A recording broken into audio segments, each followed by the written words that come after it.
Britania dhe Franca kanë akuzuar presidentin rus Vladimir Putin se po i zvarrit bisedimet për një armë pushim që synojnë ndaljen e pushtimit të Ukrainës nga Rusia dhe kanë kërkuar përgjigje të shpejtë nga Moska pas përpjekjeve të Shteteve të Bashkuara për të siguruar një armë pushim. Rusia në mënyrë efektive ka refuzuar një propozim amerikan për një ndalje të plotë të luftimeve për 30 ditë, teksa Ukraina e ka pranuar planin e Washingtonit. Sipas vendimit ton, Putin po vazhdon të mjegullojë situatën, po vazhdon ta zvarrisë procesin, tha sekretari i jashtëm britanik për gazetarët në selinë e NATO-s, duke qëndruar për krah homologut të tij francez. I dërguari i Kremlinit që ka vizituar Washingtonin gjatë kësaj jave për të zhvilluar bisedime me zyrtarët e administratës së presidentit amerikan Donald Trump, tha se do të duhej edhe takime të tjera për të zgjidhur çështjet e hapura. Ai u shpreh se për dialogun duhet kohë, por është duke u shkuar në mënyrë pozitive dhe konstruktive. Ai kritikoi atë që e quajti fushat të koordinuar mediale dhe përpjekje për disa politikanë për të prishur raportet Rusi-SBA, për të shtrembëruar atë që e thon Rusia dhe për ta paraqitur Rusinë dhe udhëheqësit e saj në një mënyrë negative.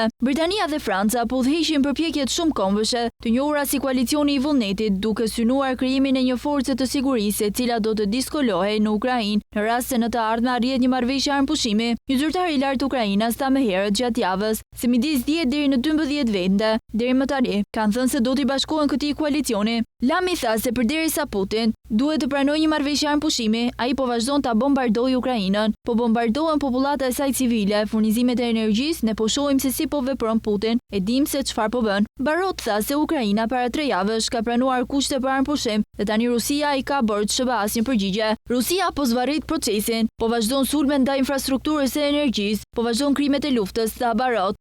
Duhet të thotë po dhe duhet të jap një përgjigje shpejt. Sipas ministrit francez, Rusia nuk ka shfaqur asnjë sinjal se dëshiron të ndalë fushatën e saj ushtarake, duke kujtuar se të hënën Putin urdhëroi rekrutimin e 160.000 ushtarëve të rinj për shërbim të detyrueshëm ushtarak për një vit. Dy ministrat u zotuan se do të vazhdojnë të ndihmojnë Ukrainën që të forcojë ushtrinë e saj, teksa Kievi që nga viti 2022 është duke u përballur me pushtimin e nisur nga Moska.